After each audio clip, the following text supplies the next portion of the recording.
Hiến nội tạng thường được mô tả là một món quà tuyệt vời nhất mà một người có thể cho đi. Một nghĩa cử cao đẹp và tuyệt vời. Không chỉ là một phần da thịt mà ở đó còn là một sự sống khác.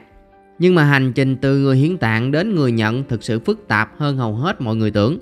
Trong những năm gần đây thì kỹ thuật cấy ghép nội tạng là một trong những kỹ thuật kỳ diệu nhất của y học. Làm thế nào mà việc cấy ghép nội tạng trở thành hiện thực và những thách thức nào vẫn còn ở phía trước? Trong video này chúng ta sẽ cùng nhau tìm hiểu về phương pháp cấy ghép nội tạng trong y học dùng để cứu người như thế nào. Chính xác thì nó hoạt động như thế nào, tại sao chúng ta chỉ có thể cấy ghép một số cơ quan nhất định và điều gì khiến các cơ quan còn lại khó cấy ghép hơn những cơ quan khác. Cảm ơn các bạn đã ghé thăm Thư viện Nhỏ. Đây là nơi mà chúng ta sẽ cùng nhau khám phá những câu hỏi thú vị về khoa học và cuộc sống. Nếu bạn cảm thấy nội dung này hữu ích, hãy giúp mình một lượt thích và bấm nút đăng ký để chúng ta cùng nhau khám phá thêm nha. Trước hết, cấy ghép nội tạng là gì? Nói một cách đơn giản thì đó là một quá trình, một kỹ thuật tiên tiến có thể chuyển cơ quan bên trong từ người này và cấy ghép vào người khác. Người ta cấy ghép nội tạng là vì các cơ quan của chính họ bị hư hỏng hoặc bị tổn thương mà không thể nào sửa chữa được. Thông thường là do bệnh tật, chấn thương hoặc là dị tật bẩm sinh. Hãy cùng nhìn lại lịch sử, những nỗ lực ban đầu trong việc cấy ghép nội tạng đã được thực hiện vào thế kỷ 20. Nhưng mà mãi đến năm 1954, ca ghép thận thành công đầu tiên trên người mới được thực hiện giữa các cặp song sinh giống hệt nhau. Đây là thời điểm mang tính đột phá, mở đường cho các kỹ thuật cấy ghép hiện đại mà chúng ta sử dụng ngày nay. Kể từ đó, y học hiện đại của loài người đã đi được một chặng đường dài. Từ tim, gan, phổi, tuyến tỵ, thậm chí cả ruột cũng đã được cấy ghép thành công. Nhưng mà không phải cơ quan nào cũng có thể cấy ghép dễ dàng. Tại sao lại như vậy? Một số cơ quan như là thận dễ cấy ghép hơn là vì chúng không cần nguồn cung cấp máu liên tục trong quá trình phẫu thuật. Các cơ quan khác như là não hoặc là tủy sống quá phức tạp để có thể thay thế được, ít nhất là với công nghệ y học ngày nay. Chúng ta sẽ phải đối mặt với rất nhiều vấn đề khi thực hiện ghép não. Ví dụ như chúng ta phải đảm bảo chức năng của các khớp nối thần kinh, phản ứng miễn dịch thái quá đối với não, sự phức tạp trong quá trình hoạt động của não.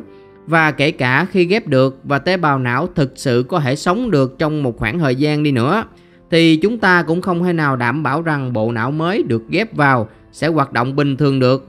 Vì bản chất bí ẩn của não cũng như hệ thần kinh khiến cho chúng ta hoàn toàn bó tay. Ít nhất là đối với y học hiện nay.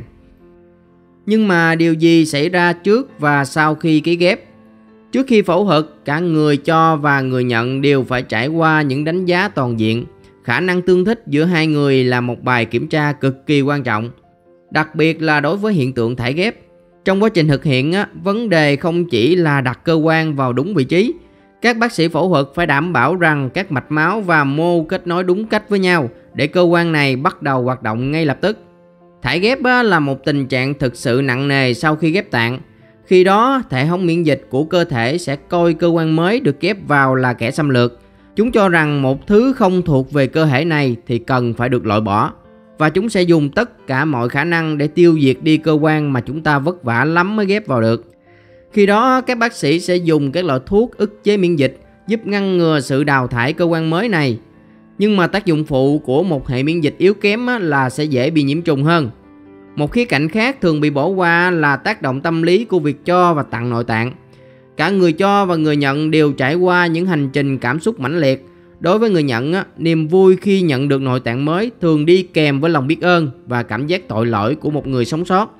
Còn người hiến tặng, dù còn sống hay không, đều có những thử thách về tình cảm hoặc gia đình của riêng họ. Đây đều là một phần trải nghiệm phức tạp của con người đằng sau những hào quang đó. Bên cạnh những phép thuật mà chúng ta sáng tạo ra để giúp con người ngày một mạnh khỏe và hạnh phúc hơn, nhưng chúng cũng đồng thời tạo ra một thời đại cho loại tội phạm mới. Đó là vấn nạn buôn bán nội tạng. Đó là lúc mà chúng ta ý thức được rằng công cụ nằm trong tay con người không có tốt cũng không có xấu. Trên một khía cạnh sáng sủa hơn, tương lai của việc cấy ghép nội tạng mà chúng ta hướng đến là kỹ thuật cấy ghép xeno. Thay vì sử dụng nội tạng của người, thì lúc này chúng ta có thể lấy nội tạng của động vật được tinh chỉnh gen sao cho nó phù hợp với gen của người nhận. Lúc này cơ quan mà chúng ta tự thiết kế riêng cho từng người đó sẽ phù hợp với cơ thể của người nhận một cách đáng kinh ngạc và giúp chúng ta tránh được nguy cơ bị thải ghép. Đó có phải là tương lai của y học hay không? Hãy cùng thảo luận trong phần bình luận bên dưới nha. Nếu như bạn thấy nội dung này hữu ích thì đừng quên like, đăng ký và để xem thêm nhiều video khác nữa nha. Cảm ơn và hẹn gặp lại trong video lần tới.